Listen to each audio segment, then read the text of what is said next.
Bonsoir et bienvenue dans cette nouvelle édition de l'Africa Tonight. Au sommaire de l'actualité, report s'inédit de la réunion de la CEDEAO sur le déploiement d'une force d'intervention. Cette rencontre devait se tenir 2 jours après le sommet de l'organisation sous-régionale qui a activé sa force en attente afin de rétablir l'ordre constitutionnel au Niger où le président est toujours retenu par les putschistes. Au Sénégal, les tensions politiques de ces derniers mois et leurs conséquences sur l'économie, marquées par un certain ralentissement observé principalement dans le secteur primaire. Emmanuel Essémé, le roi du 100 mètres, le sprinter camerounais, s'est illustré lors des derniers Jeux de la francophonie. Il aurait reçu la visite de son médecin personnel. Le chef de l'État nigérien, Mohamed Bazoum, séquestré dans sa résidence présidentielle à Niamey depuis le coup d'État du 26 juillet, aurait reçu cette visite ce samedi.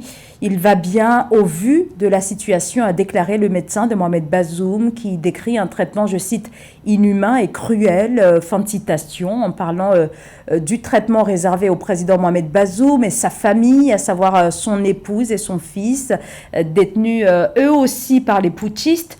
L'électricité leur est coupée depuis le 2 août.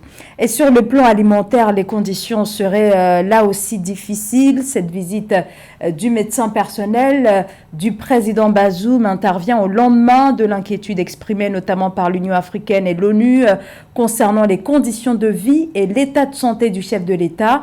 Les Nations Unies ont mis en garde contre toute violation des droits humains.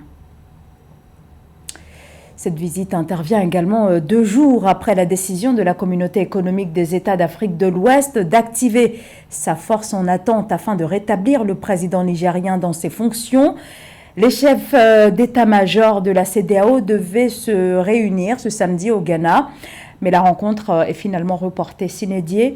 Des sources militaires régionales invoquent des raisons techniques. Amenedji. Les chefs d'état-major des armées des pays de la CEDEAO devaient se retrouver ce samedi 12 août à Accra, au Ghana, pour discuter des détails opérationnels en vue du déploiement de la force en attente pour la restauration de l'ordre constitutionnel au Niger. Mais la réunion a été reportée pour des raisons dites techniques selon la CEDEAO. Même si elle s'est engagée à intervenir militairement dans les plus brefs délais, l'organisation sous-régionale, lors du sommet d'Abuja du 10 août dernier, a aussi souligné que la diplomatie est la meilleure voie à suivre pour résoudre la crise. Nous avons décidé que malgré que nous avons pris cette décision d'aller par tous les moyens, y compris la force, de laisser une porte ouverte. Il est encore temps pour ceux qui sont là aujourd'hui, ou tout à l'heure, ou demain, de se retirer pour que ce ne soit pas par la force qu'on leur fasse entendre la raison. C'est notre objectif et nous pensons que le peuple nigérien sera le seul gagnant. Dans cette affaire, nous pensons que les peuples africains sont le seul gagnant et que ceux qui veulent utiliser la force n'auront pas raison et ne vont pas faire proliférer ce moyen d'exercice du pouvoir dans nos communautés.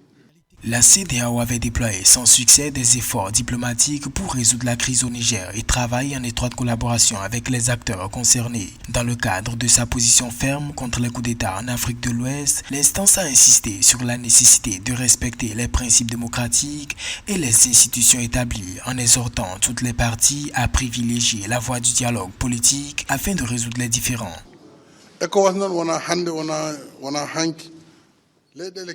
Ce n'est ni aujourd'hui ni hier. On est allé dans beaucoup de pays, en Sierra Leone, au Libéria, en Côte d'Ivoire, en Guinée-Bissau, en Gambie. Donc, si aujourd'hui on parle du Niger, ce n'est pas contre le Niger, mais contre les coups d'État. Il faudra que cela cesse en Afrique pour que la paix s'instaure et que le travail se poursuive. Si les militaires ont compris qu'on a pris une décision et qu'ils acceptent de discuter avec nous, la paix va revenir, mais s'ils refusent, nous également, on ne pourra pas accepter cela. Donc, la décision ne dépend que des militaires. S'ils veulent que la paix revienne dans leur pays, ils vont libérer le président et l'ordre constitutionnel va se rétablir. Après la Côte d'Ivoire avec le président Alassane Ouattara qui prévoit mobiliser au moins 1000 soldats, d'autres pays comme la Guinée-Bissau ont prévu l'envoi de troupes en cas d'intervention de la CEDEAO au Niger. Nous ordonnons le déploiement de la force d'attente pour rétablir l'ordre constitutionnel de la République du Niger. Par ces mots, la CEDEAO a en effet acté ce jeudi la décision de mobiliser ses forces dans le cadre d'un projet d'intervention militaire au Niger par le biais de sa force en attente. Une unité au contour encore très flou. Elle a été créée en 2004 sur la base de la brigade de surveillance du cessez-le-feu. Marie-Raphaël Antelo. Suite au sommet organisé pour restituer l'ordre constitutionnel au Niger, tenu le 10 août 2023 à Abuja au Nigeria, la communauté économique des États de l'Afrique de l'Ouest a donné son feu vert pour une opération militaire au Niger avec l'objectif de restaurer l'ordre constitutionnel après le coup d'État du 26 juillet. La force en attente de la communauté ouest-africaine est déjà intervenue à plusieurs reprises au Libéria au cours de la première guerre civile qui a secoué le pays, puis en Sierra Leone et en Guinée-Bissau au cours des années 1990. En 2013, cette force militaire a été déployée à Bamako au Mali pour combattre les djihadistes d'Al-Qaïda. La dernière intervention de la force en attente de la CEDEAO remonte en janvier 2017 avec l'opération Restaurer la démocratie destinée à forcer l'ancien président Yahya Jammeh à céder le pouvoir à Adama Barrow, élu lors de la présidentielle gambienne. L'organisation ouest-africaine avait alors mobilisé un contingent de 4000 hommes au début de l'opération. La conférence, ayant noté que tous les efforts diplomatiques entrepris par la CEDEAO pour résoudre la crise ont été repoussés avec défiance par les dirigeants militaires de la République du Niger, ordonne le déploiement de la force en attente de la CEDEAO pour le rétablissement de l'ordre constitutionnel en République du Niger. Suite au premier sommet tenu le 30 juillet, les chefs d'état-major de la CEDEAO avaient défini les contours de cette intervention militaire, une planification achevée le 4 août 2023. Avec un effectif de plus de 135 000 militaires actifs en 2023, l'armée nigériane pourrait mobiliser le contingent le plus important. Les autres pays vont apporter chacun leur contribution en matière de logistique et d'équipement. Le président de la Côte d'Ivoire, Alassane Ouattara, a quant à lui indiqué qu'il fournirait un bataillon de 850 à 1100 hommes aux côtés du Nigeria et du Bénin notamment. Les chefs d'État ont marqué un accord pour le déploiement des troupes d'un certain nombre de pays, dont la Côte d'Ivoire. La Côte d'Ivoire fournira un bataillon et a pris toutes les dispositions financières pour l'opération. Si elle doit durer 3 mois, les provisions seront faites au niveau budgétaire pour que nos soldats et nos officiers qui participeront à cette opération ne manquent de rien. Donc la Côte d'Ivoire est prête et je viens de donner instruction au chef d'état-major général des armées de commencer la mobilisation de ces troupes pour leur participation à cette opération de la CEDEAO. Cette offensive, qui est tout autant attendue par les militaires du Conseil national pour la sauvegarde de la patrie, pourrait déboucher sur une confrontation multiplexe avec notamment les militaires du Niger, du Mali et du Burkina Faso qui ont déjà annoncé qu'ils constitueront une alliance pour faire face au bloc de la CEDEAO. La CEDEAO veut le soutien de la communauté internationale, alors que sur le plan de la communauté internationale, notamment à l'ONU, il est difficile qu'avec le changement de position des États-Unis qui militent pour la voie diplomatique que pour la voie militaire, la CEDEAO aura du mal à pouvoir financer cette opération. Cela fait un. Et de deux, cette opération va entraîner la dislocation de la CEDEAO. Notons que la force en attente de la CEDEAO est l'héritière de l'ECOMOG. Ce groupe militaire d'interposition est né en 1990 de la volonté de l'organisation de faire respecter les cessez-le-feu dans la région de l'Afrique de l'Ouest. Ces troupes sont composées d'hommes issus des pays membres de l'organisation dont le Bénin, le Cap-Vert, la Côte d'Ivoire, la Gambie, le Ghana, la Guinée, la Guinée-Bissau, le Libéria, le Nigeria, le Sénégal, le Sierra Leone et le Togo en excluant ceux du Burkina Faso, du Mali et du Niger. Le Congo tourné vers la coopération intra-africaine. Le président Denis Sassou Nguesso entend miser davantage sur le partage d'expériences avec les pays voisins dans le domaine économique. Le chef de l'État qui est également sollicité par ses pairs sur le plan diplomatique, notamment en tant que médiateur. Reportage d'Eva Panzo. Cette année, la République du Congo a signé 18 accords avec le Kenya, un record historique pour le pays, le 9 juillet lors d'une visite officielle de William Ruto, président de la République du Kenya. Parmi ces accords, 14 mémorandums d'entente et 4 protocoles d'accord dans différents domaines. Ceux-ci doivent permettre de faciliter les échanges, la circulation des personnes, mais aussi le partage d'expériences entre les deux pays. Nous allons profiter de la riche expérience du Kenya dans les domaines de l'agriculture, de l'élevage, du tourisme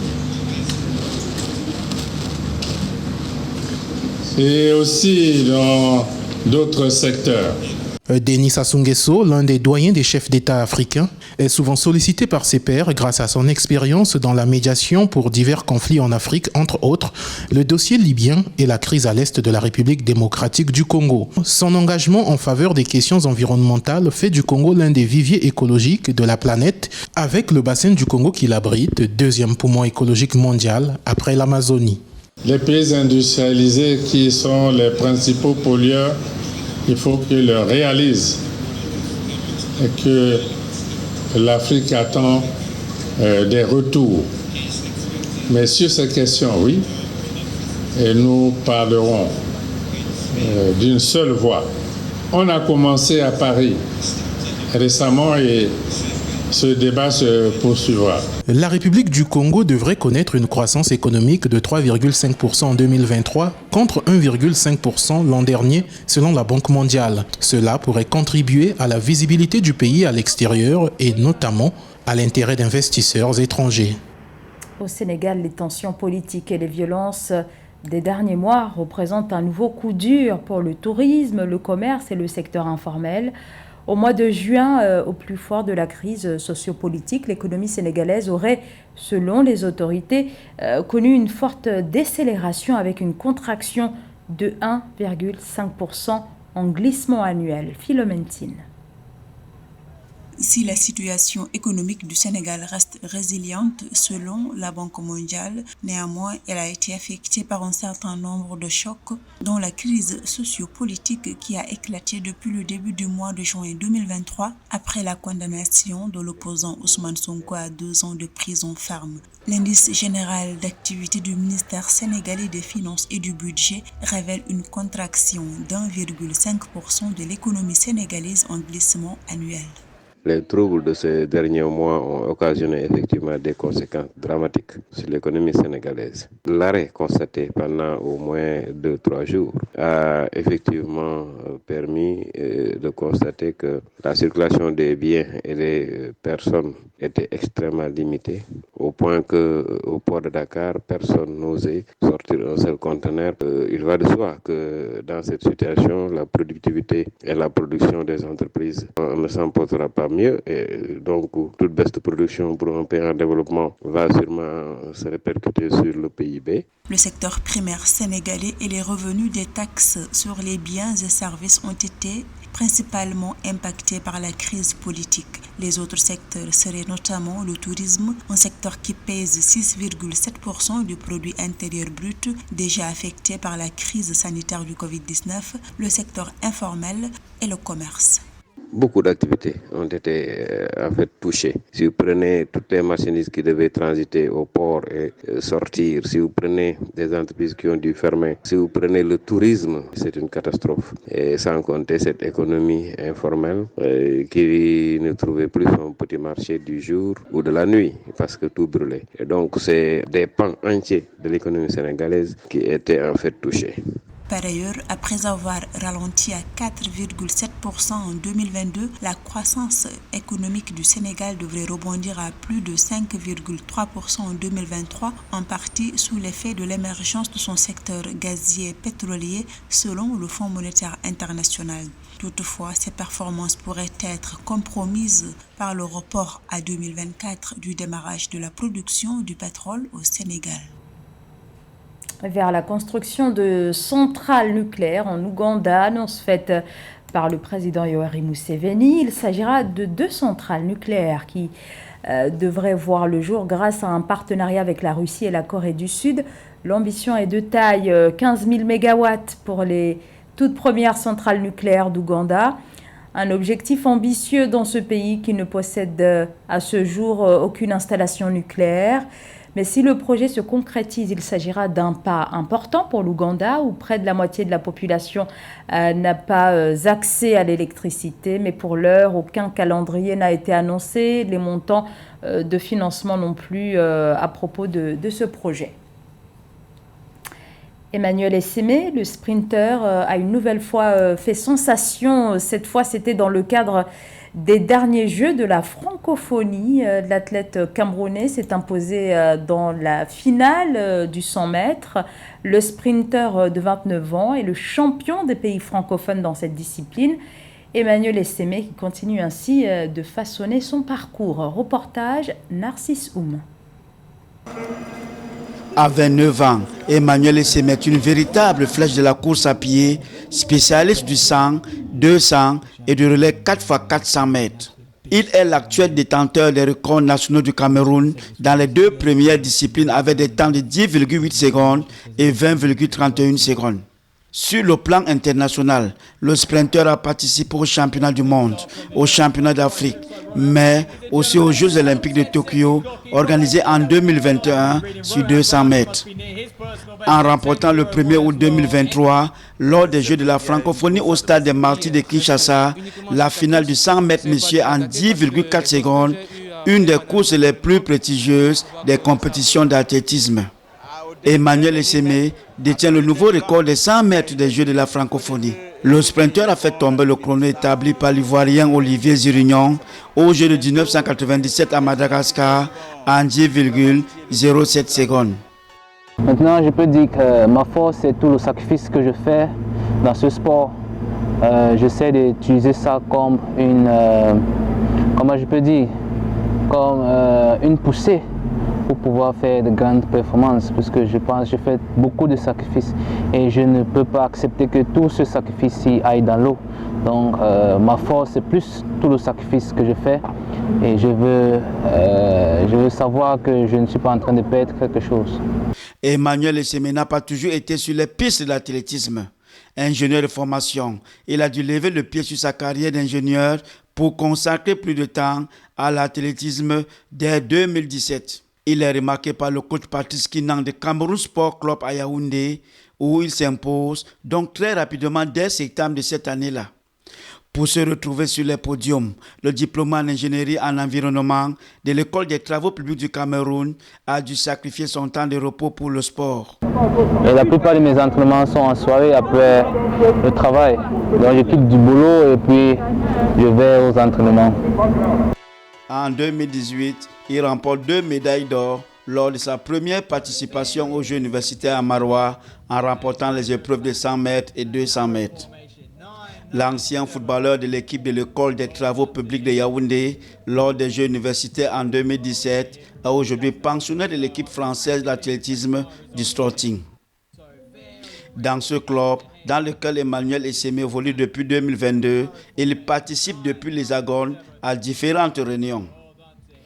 Parti du football pour l'athlétisme, à l'instar du Jamaïcain Usain Bolt, considéré comme le plus grand sprinter de tous les temps, Emmanuel Essémé récolte déjà le fruit de son choix professionnel.